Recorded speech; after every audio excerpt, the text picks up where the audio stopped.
এটি হচ্ছে বিপত্তারিণী চণ্ডীবাড়ি, বারন্দপাড়ায় অবস্থিত। মা বিপত্তারিণী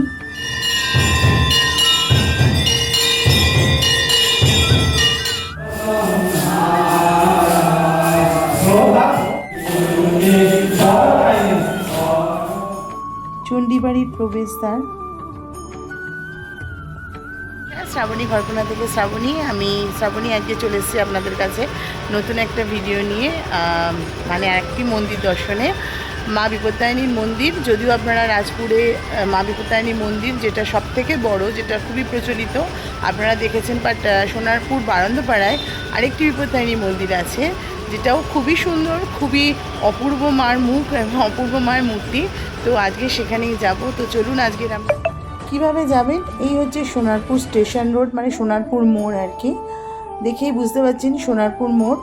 এই যে সোনারপুর স্টেশন জংশন, এইখান থেকে সোজা বেরিয়ে আপনারা দেখতে পাচ্ছেন টোটো বা রিক্সা ধরেও আপনারা সোজা, একদম সোজা বিপত্তারিণী মন্দির, বারন্দপাড়া বিপত্তারিণী মন্দির, বা দূরে যে অটো স্ট্যান্ড আছে ওখান থেকে অটো উঠলেই এখানে আপনারা নেমে যেতে পারবেন বিপত্তারিণী চণ্ডীবাড়ি। কোনো রকম সমস্যা হবে না। আর যদি রাজপুর দিয়ে আসেন তো রাজপুর মোড়ে নেবে সোনারপুরের দিকে আসা যে কোনো অটোয় উঠলে আপনারা যদি বলেন বিপত্তারিণী মন্দির, তো এখানে আপনারা চলে আসতে পারবেন। এই মন্দির সকালবেলা খোলা থাকে 12টা অবধি, এবং বিকেলবেলা যদি আপনারা আসেন তো এই মন্দিরে আপনারা দর্শন করতে পারবেন বিকেল 5:30টার পর। মন্দিরের উল্টো দিকে একটি মিষ্টির দোকান আছে, এনাদেরই মিষ্টির দোকান, আপনারা চাইলে এখান থেকে মিষ্টি নিতে পারেন। আর এই মন্দিরটিও প্রতিষ্ঠাকর্তা ছিলেন বাবা দুলাল, মানে বাবা দুলালের শিষ্য, যিনি এই মন্দিরটি প্রতিষ্ঠা করেছিলেন। তো দেখছেন চণ্ডীবাড়ি এখনও খোলেনি, যেহেতু আমরা একটু আগে চলে এসেছিলাম, তো এইবার খুলে গেছে বিকেল 5:30টার পরে। তো চলুন মন্দিরে প্রবেশ করা যাক। এখানে মন্দিরে একটুখানি মানে নিস্তব্ধ, শান্ত, কারণ এখানে জনসমাগম হয়, কিন্তু রাজপুরের মতো হয়তো এতটা নয়। এই মন্দিরের ভিতরে দেখুন সাদা টাইলস দিয়ে পুরো মন্দিরের গাটি মানে গাঁথা রয়েছে, সাদা টাইলস দিয়েও। তার সঙ্গে মানে দেবদেবীদের যে মূর্তি সেখানেও খোদাই করা রয়েছে। আর এই যে দুটো মানুষের আপনারা মানে ফটো দেখছেন, ইনি হচ্ছেন এইখানকার প্রতিষ্ঠাতারা। তো চলুন ওপরে ওঠা যাক। এই মন্দিরে যিনি প্রতিষ্ঠা করেছিলেন ইনি ছিলেন বাবা দুলালের শিষ্য।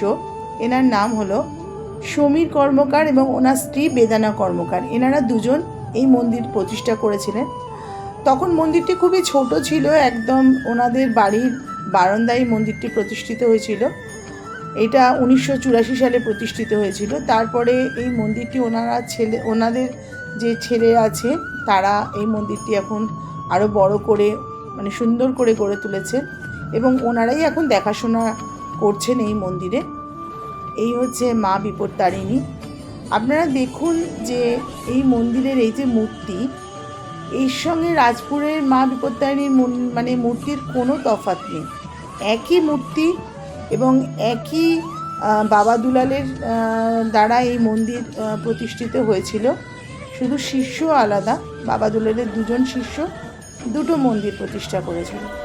তো সমীর কর্মকার মহাশয় ওনার শিষ্য ছিলেন, এবং স্বপ্নাদেশ পেয়ে 1984 সালে এই মন্দির উনি প্রতিষ্ঠা করেছিলেন। তখন মন্দিরটি ছিল খুবই ছোট আকারে। এখন এই মন্দিরটি মানে যথেষ্টই বড় করে এনারা তৈরি করেছেন, এবং এই মন্দিরের যে বাৎসরিক পুজো হয় সেটা কালী পুজোর অমাবস্যার দিন রাত্রিরে মহাযজ্ঞ করে পুজো হয়, এবং এর প্রসাদ আপনারা কালী পুজোর পরদিন সকালবেলা পাবেন যদি কেউ প্রসাদ গ্রহণ করতে চান। তাছাড়া এই যে রথের পরে যে বিপত্তারিণী দুদিন পড়েছে, শনি এবং মঙ্গলবার, এখানে ভোরবেলা থেকে আপনার ভক্তদের লাইন পড়ে, মানে ভক্তরা আসেন পুজো দিতে অনেক দূর দূর থেকে, মানে ভোর 3:30 4টে থেকে এখানে লাইন পড়ে মার কাছে পুজো দেওয়ার। এখানে মানে ডোর বাঁধার সব কিছুরই ব্যবস্থা আছে। আর আপনারা যদি সকালে বা পুজো দিতে চান তো অবশ্যই 12টার মধ্যে আসবেন, এবং বিকেলে 5:30টার পর পুজো এবং সন্ধে আরতি দুটোই হয়। দেখে নিন মার সন্ধ্যা আরতির কিছু মুহূর্ত।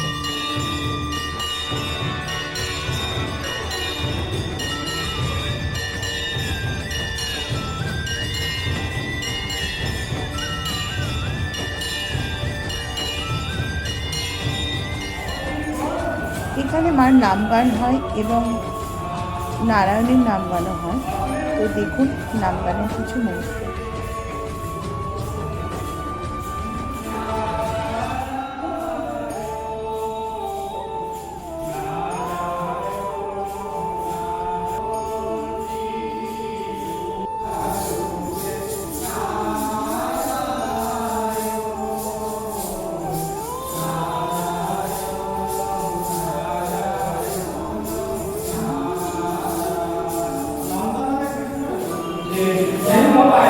মা চণ্ডীরও নামগান হয়। তো আপনারা চাইলে নামগানে অংশগ্রহণ করতে পারেন।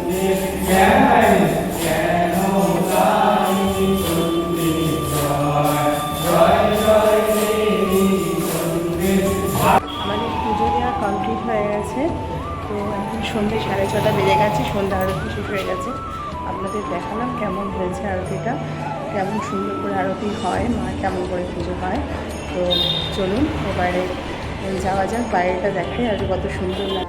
দেখুন বাইরে থেকে মন্দিরের আলো জ্বলার পর মন্দিরটি খুবই সুন্দর লাগছে। তো এইরকম আরও ভিডিও যদি আপনারা দেখতে চান অবশ্যই আমার চ্যানেলটিকে সাবস্ক্রাইব করে বেল আইকনটি প্রেস করে দেবেন, যাতে আমার আরও যা নতুন ভিডিও আসবে আপনারা তার নোটিফিকেশান পান। তো আজকের মতো ভিডিওটা এখানেই শেষ করলাম, এবার আমাদের বাড়ি ফেরার পালা। তো চলুন যাওয়া যাক, আবার নতুন কোনো ভিডিও নিয়ে আপনাদের সঙ্গে দেখা হবে। তো আশা করি আপনারা সবাই ভালো আছেন আর ভালো থাকবেন, সুস্থ থাকবেন। নমস্কার।